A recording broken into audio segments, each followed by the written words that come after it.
YouTube, you already know it's BR the CEO. We back with another video, man. And if you didn't watch my last vlog, you would know that this was actually involved in an accident. So go ahead and watch the last vlog if you haven't already. They kind of scratched up the front, but as you can see, the car is now back and where it was before. So let's go ahead and get a quick cold start on this C8, man.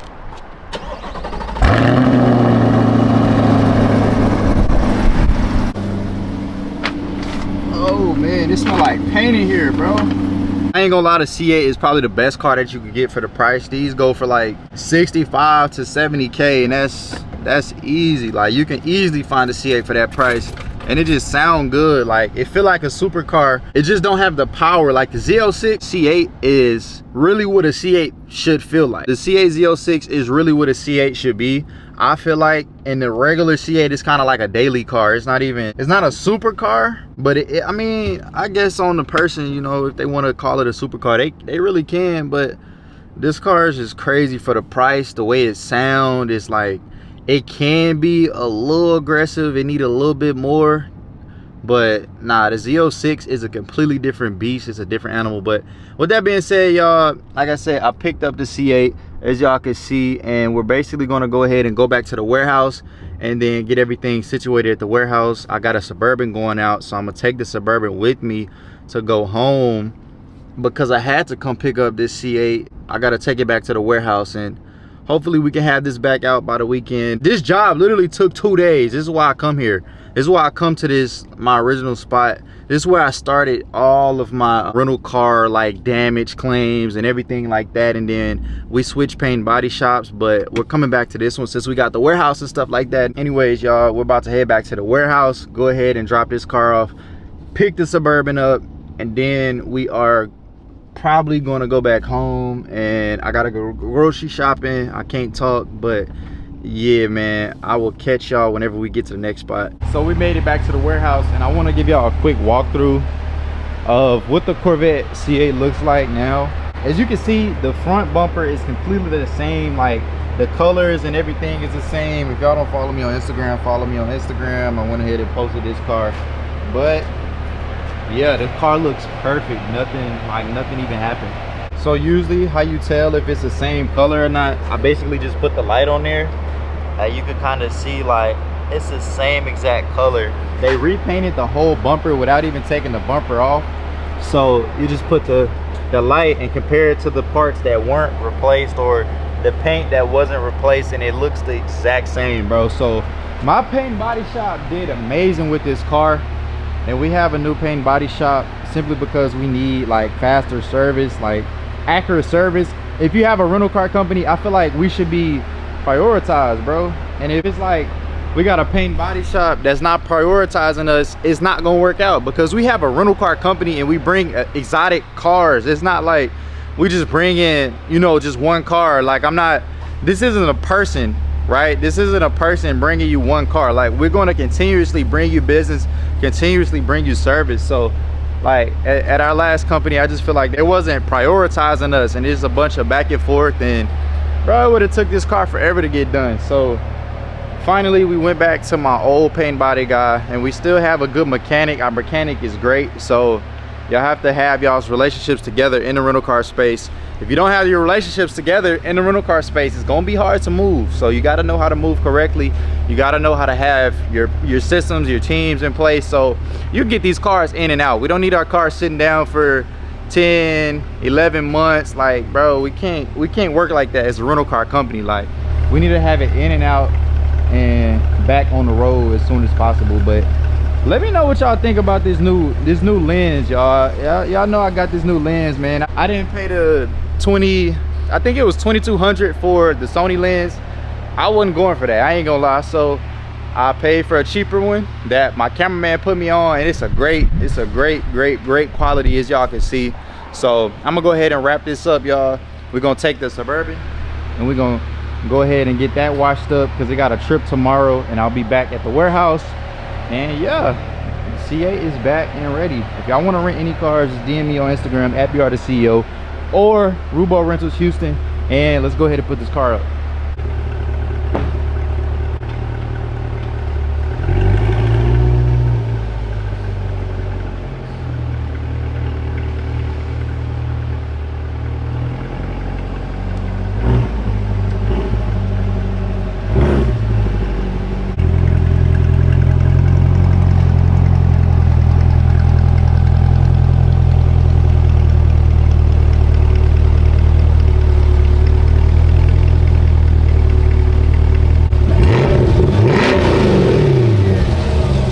y'all been following me for a minute, y'all know I get this warehouse packed out like it ain't nothing.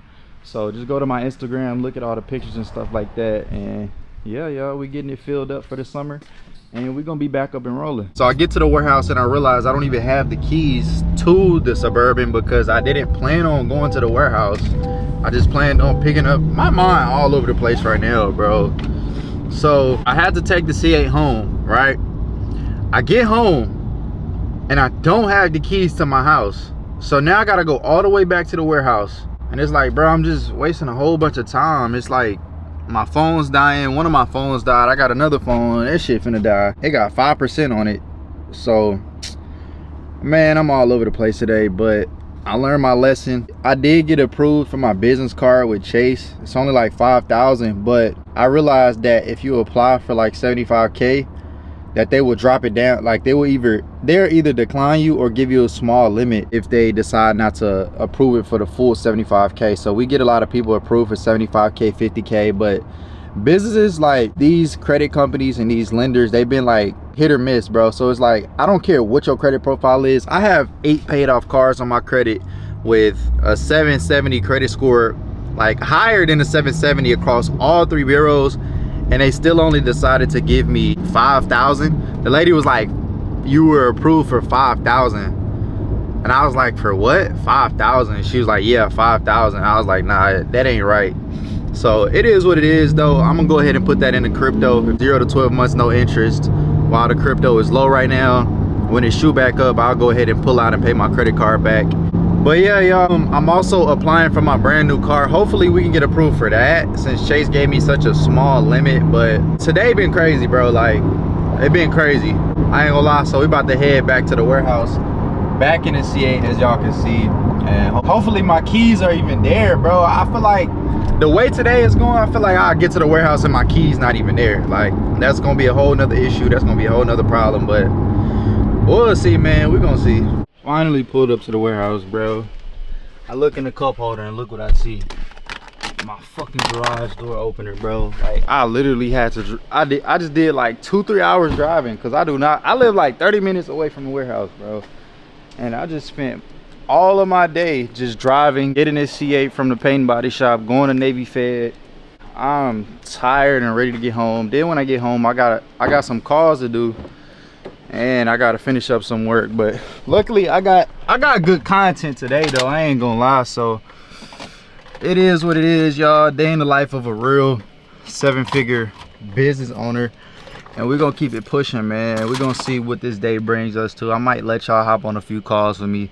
Y'all, so it's a couple days later, and I'm about to go ahead and set y'all up on the camera so that y'all can see exactly how I hire somebody. So I do have a credit company. I have a credit repair, business funding, all type of funding and credit related, you know, type of company. I'm trying to grow it to where it's just like a household name when it comes to this credit stuff, because it's not a lot of companies out there, you know, that have like a credit type of company to go to. But anyways, with that being said, here, as y'all can see, some of the setup, right? I got a bookshelf coming in, and I learned a lot from books like this, y'all. Believe it or not, like these right here, if you ever get stuck in your entrepreneur journey, go ahead and like pull out some books on exactly what you need in your life as far as the business. But yeah, y'all, I'm putting a big bookshelf or whatever right here, and I'm about to walk y'all through the process of me hiring somebody. So y'all stay tuned, see what questions I'm gonna be asking. It's not gonna be nothing crazy, because the job that I'm hiring for,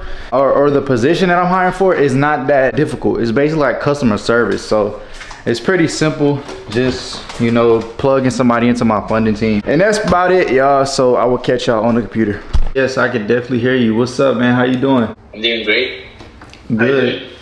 I'm good. Glad I was able to catch you. I'm really busy running around every day, but yeah, let's go ahead and get started. So I basically need somebody for my credit company, right? I have a credit company called Rubo Credit Consultants. It's pretty big. We have currently active about 700 credit repair clients as of right now. So we're now opening up funding, right? So we basically need a funding manager, basically organize everything for our funding, and also doing outreach for funding clients that we bring in that haven't you know, reach the point of credit repair, which they might need as they go through funding. They might need to go back and get credit repair or whatnot. You basically would be doing outreach to those clients. You will be looking at credit reports, making sure that they qualify for funding. If not, you just pitch them back to credit repair sales or just close them as credit repair clients, and you will get paid commissions if you do close a credit repair client. Even for funding, if you get somebody that is approved for funding and they actually get approved, you'll get commission for that.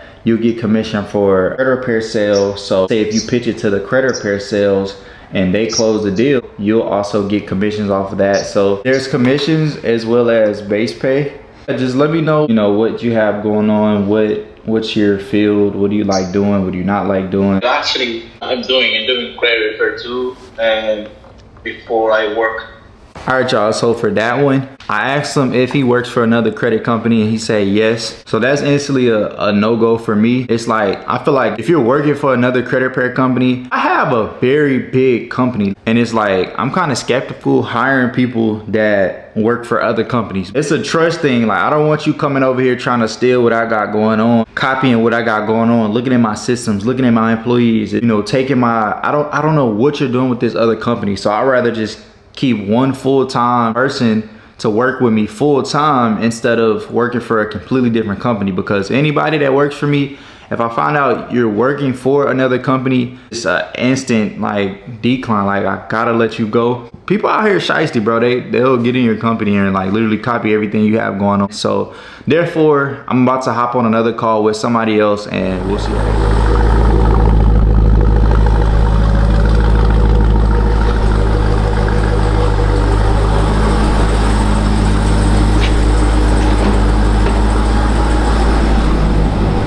People ask me what's my favorite car on the fleet. I say the Trackhawk. The Trackhawk.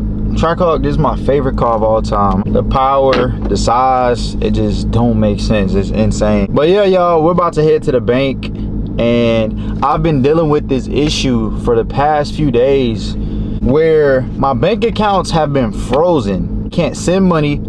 I can't receive money. I can't do anything. I can't pay bills with my bank account. I have to use credit card for everything. It's just very weird how you can put your money in a bank and think it's safe. I know it's not safe. People in general think that just because your money is in the bank that it's safe. Your money is not safe, y'all. Simply because these banks, if they decide that you're not doing something right, or you want to have a say-so about something, they will shut your bank accounts down. You can't spend your money. You can't see your money. I can't log into my app. I can't see anything. I have thousands of dollars and I can't even see it. So I'm about to head to the bank, y'all. I'm trying to get this situated. It just goes to show, man, don't keep big amounts of money in your bank account. Only keep operating expenses in your bank account. Good thing I don't save my money in a bank account. This is why. So with that being said, I keep my money in the crypto, and it's not, somebody can't say, oh, well, we don't want to give you your money today, or oh, we don't want to do this and that with your money, or oh, you can't spend your money on this and that, or oh, we want to just randomly freeze your money. Like, they can't do that with crypto. So I feel like that's why crypto is taking a minute to get where it needs to be, simply because the government want to have control, basically.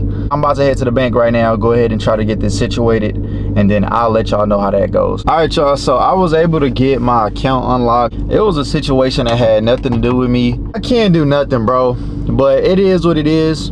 Save your money in crypto. That's how I avoid all of these weird ass banks and just weird shit. Like crypto, you're not gonna have no issue because you own your crypto. You own your crypto wallet. There's no regulation. It's just your crypto. If you got a cold wallet, that's your crypto. Nobody can take it. Nobody can do anything with it unless they got logins or passwords or whatnot, which even if they still have that, you still got a cold wallet. I mean, you got your keys and stuff like that.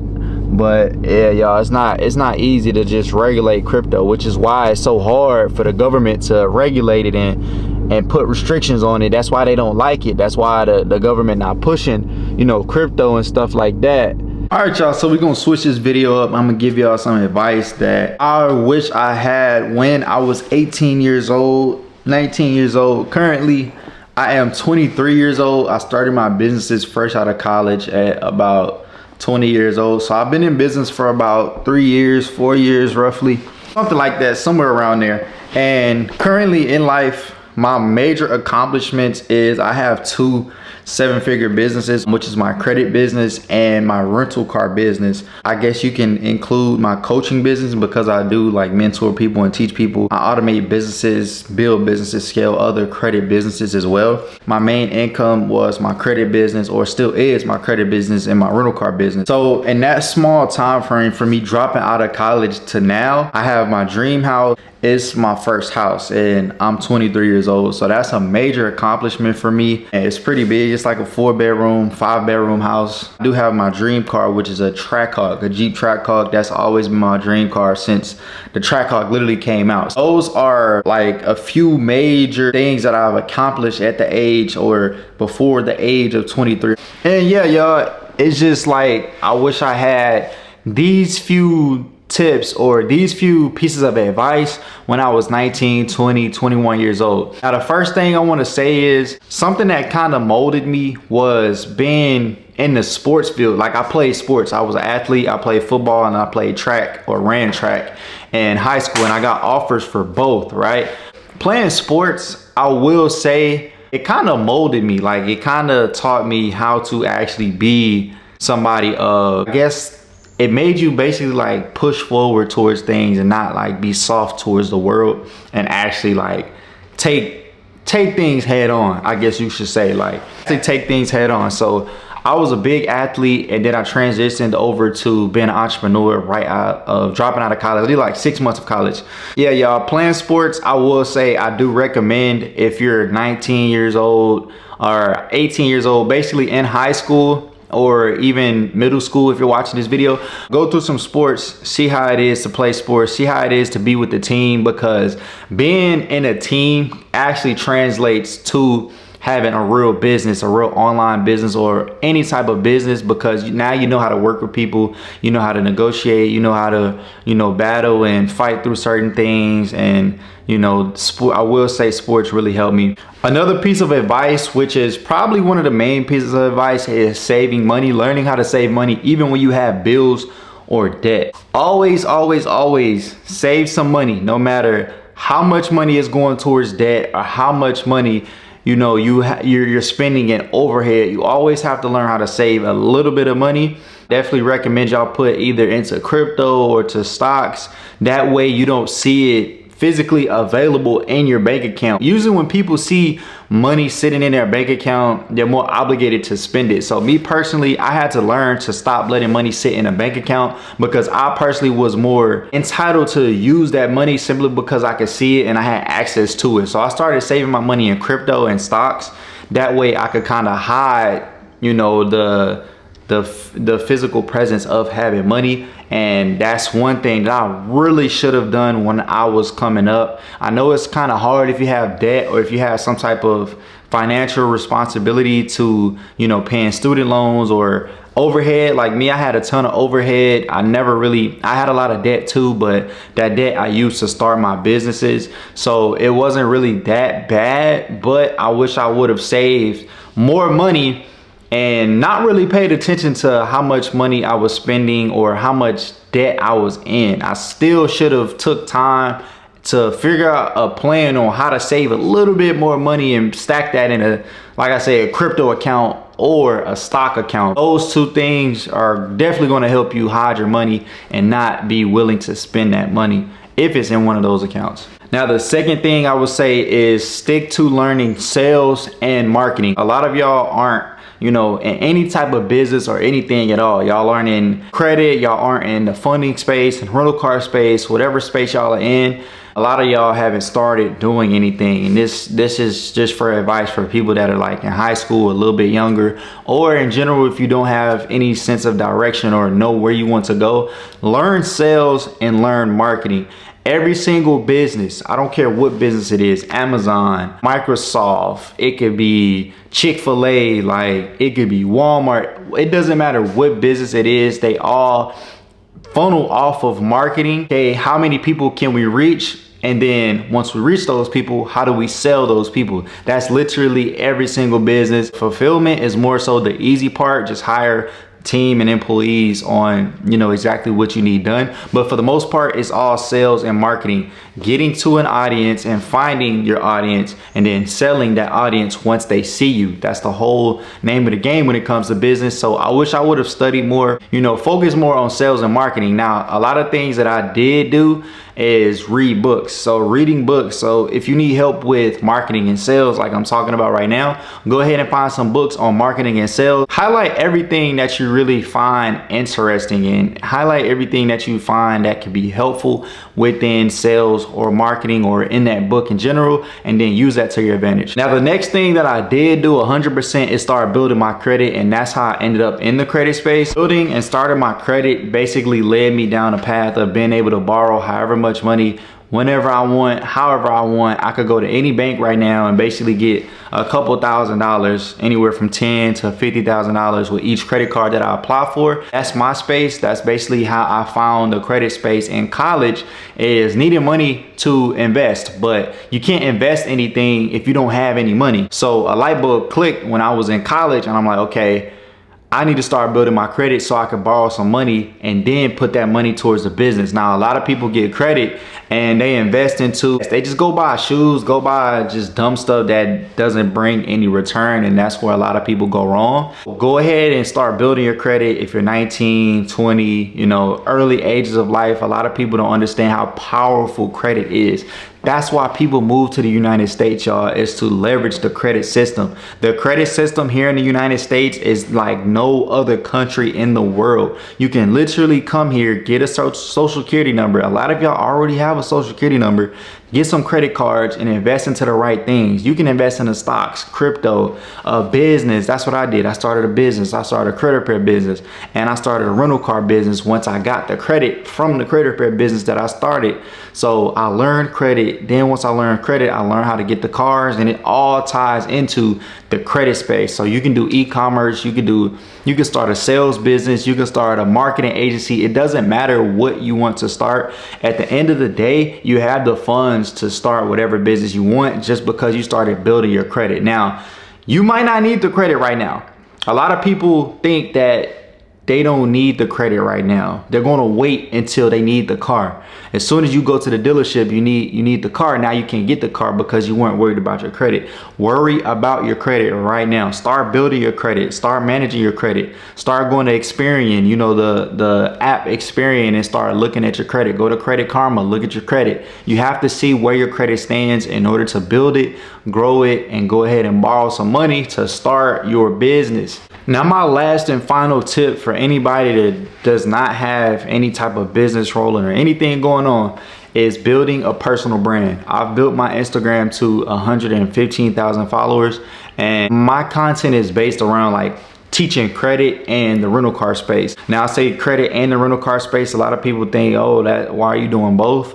Well, the credit is used to get the cars, so they kind of go hand in hand. Basically, I learned how to make content. Making content is the new way of marketing now. It's not people posting stuff on billboards anymore. You see billboards and stuff and like signs on the side of the road and wrapped cars, but at the end of the day, you reach a lot more people with just one post versus putting up a sign or passing out flyers or something like that. Because I personally used to pass out flyers. I used to go to the Galleria Mall out here in Houston and literally put a flyer on every single car in the Galleria Mall. It would take me from the morning to nighttime, literally every single day, and I wouldn't see much reaction from those flyers. So I'm like, forget making these flyers. I'm about to start going all in on content. So I started going all in on content, and if you notice, one post will reach a lot more people. So learn how to make content, because that one post goes very, very far. And if you stay consistent, you'll consistently see yourself building an audience around whatever business that you're teaching or whatever you're promoting or whatever you're doing. Same thing with any content creator. The more consistent you are, the more results you will see. And that's how I started building my credit repair business, and my rental business is basically building a personal brand, Personal branding is everything in 2025. All right, so I basically got off track with this video, but anyways, y'all get the point, man. Just go ahead and take those few tips and take that and use it to your advantage and go ahead and go crazy. Like those small tips right there definitely would have got me a lot farther, because I'm just now getting those tips down pat for my own damn life. So yeah, man. Basically, I have my dream house, I have my car, my dream car, my first dream car. I'm working on my other dream car. At the age of 23, it's hard to tell a bank, like, let me get this $200,000 car while I already have my Trackhawk and I got another car on my credit. I got like 2 cars on my credit, which is my Trackhawk and another car. Basically, I'm trying to get a third car, which is a supercar. So it's hard to convince the bank that you need to borrow $200,000 for this car. That's why it's taking a little bit longer to get the car, my second dream car, and I'm not getting rid of the Trackhawk. They be like, trade the Trackhawk in. I'm not trading the Trackhawk in. I feel like if you get your dream car, you shouldn't be trading it in, bro. It's that simple. Like, why would you get your first dream car to trade it in for your second dream car? I just never understood that concept. I don't know if y'all agree, but that's just not me. Like, I got my Trackhawk, so I don't want to trade in my Trackhawk for another car, you know, another dream car. It just don't make sense. I would still want my Trackhawk. We got the house, we got the car. I do have my warehouse. I run my rental car business out of my warehouse. I'm not at the warehouse as much because it's still a cold season and it's like barely any cars that be over there. Like most of our cars that we have are rented out long term. So I'll do a video on like all of the income on my rental car business, but the rental car business easily makes 7 figures, like not 7 figures, but 6 figures every single year. Easily. It's a great business to have, especially when you have a credit business to where you can take your credit and put down payments on cars. Just be a broker and make money brokering. Like I just brokered a yacht yesterday out of Miami. All you have to do is just be the middleman. That's basically what every single business is anyways, is just being a middleman, buyer and a seller, and you make the money off the middle. But that's about it, y'all. Enough yapping. So here's our calendar for the day for the credit repair business. It's going pretty good. I sent out a mass text, y'all. It literally take me about $500 to $600 to send mass text to these people to get my calendars booked up. But I don't pay an ads team or anything. I'm thinking about adding an ads team.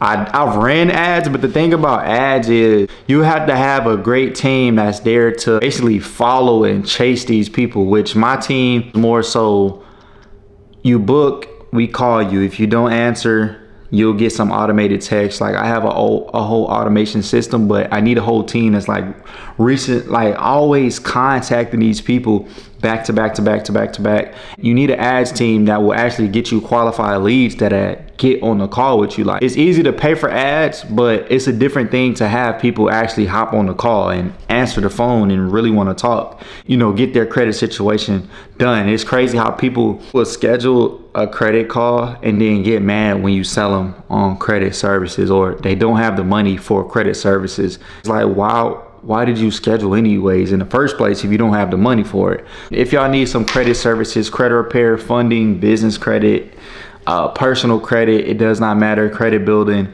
that's what my team does. The link is in the description. Rubo Credit Consultants, and either talk to me or my team, most likely to be my team. I hop on a few calls every now and then. Yeah, y'all go ahead and get y'all credit situated. Like I said, credit is very, very important. All right, y'all, so I've been thinking about wrapping my Trackhawk a different color.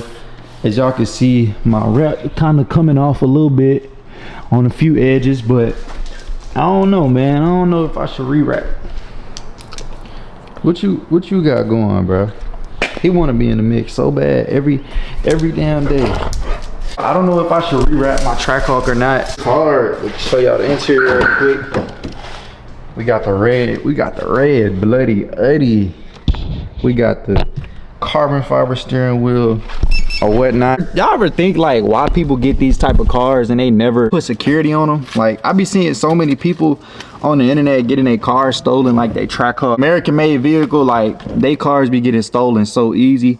And it's like, why do people get American cars, especially like Hellcats, Scat Packs, Trackhawks, TRXs, and expect them not to get stolen, or they don't put any security on them? They take it straight to the wrap shop.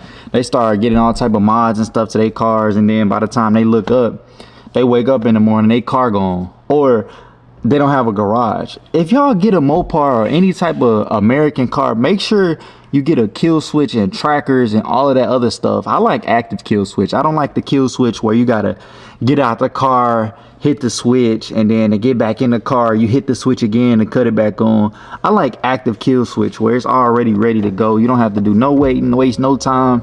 I don't know, man. I just feel like that's kind of weird. Like, if you get Mopar or any car that's easily stolen, bro, go ahead and put some security on it, because these dudes out here will take your car quick. Like, people 2025, people do not like to work for their stuff. They rather come steal it from you. Your hard work, they come steal it from you. I'm gonna tell y'all a story. When my Trackhawk, when they tried to steal my Trackhawk, right? This was like 6 months ago, which is why I came and got this house. I'm like, I'm done with that apartment shit, because I was paying rent for these apartments and they got security or whatnot, but security wasn't on shit, wasn't talking about shit. So I'm asleep, right? It's middle of the night.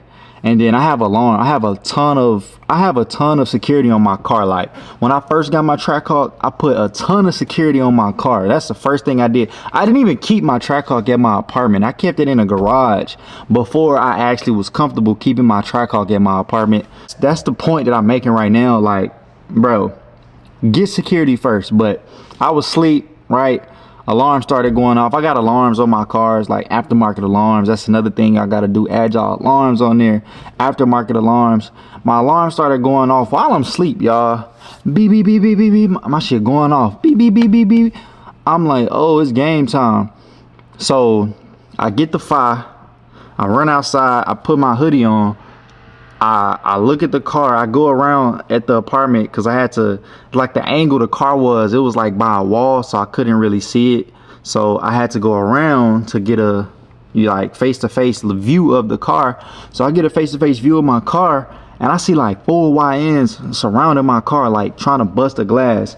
So they couldn't bust the glass. But by that time, my alarm was going off. My glass, like the security glass, prevented them from breaking in there. And then my trackers and all this other stuff that's inside of my car. Like, y'all gotta keep in mind, like, I do rentals, y'all, and at this time these people was watching my car for months. Like, they will plot on your car for months, not even knowing if they can actually steal it. They just watching and watching and watching. So it took them a couple months to even touch my car.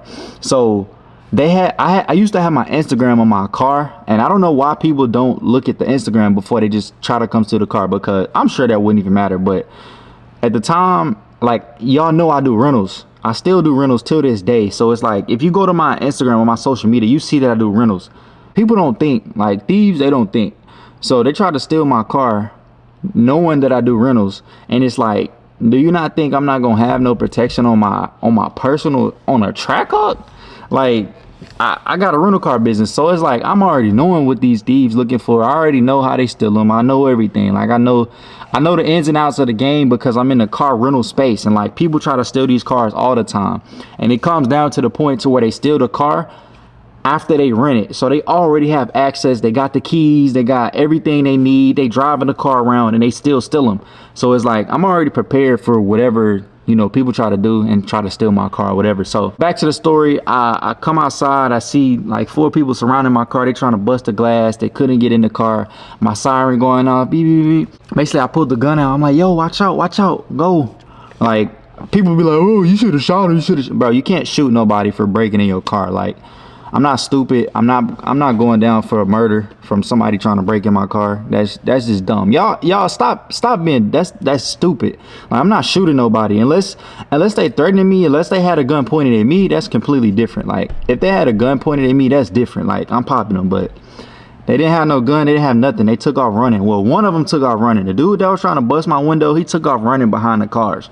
So then I go down, because we had security, so-called security, and like I said, they was watching the car for a couple months. So they went downstairs, and after they went down, I went downstairs. After I went downstairs and came back up, I went down there and security wasn't even down there. So I'm like, bro. So I went back up. That's how I knew that they was plotting the whole time. Like, the security footage was looked at, and it was like, this group has been looking at my car for a minute. That's how they knew security wasn't gonna be there. After security wasn't there, I went back up, and they went back to my car. So I'm like, yo, watch out. I will shoot. Like, oh, hey boy, say, boy, yeah. So Then I went back downstairs. I'm on the phone with the cops, and they took like an hour to come. They don't care. Like, cops don't care. That's why they be trying to steal cars, bro. Cops don't care. But you gotta take things in your own hand and just put security on your car, because these cops, they literally took an hour to come. And I'm like, bro, these dudes would have been going in my car. So downstairs, I'm out waiting, you know, for the cops to come, while the dude's still up there, probably still messing with my car. But my alarm and stuff was going off at that time. Like, y'all know Mopars don't have alarms, so it's like, it was my aftermarket alarm working perfect, amazing. They did a great job. So I'm downstairs, I hear my car going off, and I see two other cars in the front of me. It was like a Camaro and a Mustang, and I guess they was planning on pushing a car out, or I don't know. I guess they was just prepared to do whatever. I don't know. I hear a car coming down, flying down the little garage. So they coming down. It's a muscle car. That's all I hear. Muscle car, boom. The car get downstairs. I'm like, bro, and this is before I wrapped my car, before I put anything on my Trackhawk. See, I'm like, bro, they took my car because they had an SRT Jeep. I thought it was my Trackhawk. They passed me so fast that I couldn't really tell what it was. But when they got on the road, I could hear it wasn't a Trackhawk, because a Trackhawk, it got the whine and, you know, it got a different sound to it. So I'm like, okay, cool, maybe that's a SRT Jeep. So I look at my tracker, look at all my tracker. I got like 3-4 trackers on my car. So basically, I look at my trackers and I'm like, okay, cool, the car is still there. So I'm like, these dudes really stealing cars with a stolen car. It's kind of funny. Yeah, the cops took forever to come. When they did come, they still didn't do nothing. That's about it, y'all. That's what happened when they tried to steal my car. They did not steal it, because when I first got the car, I put a ton of security, like so much security on this car that I knew people was gonna be after it.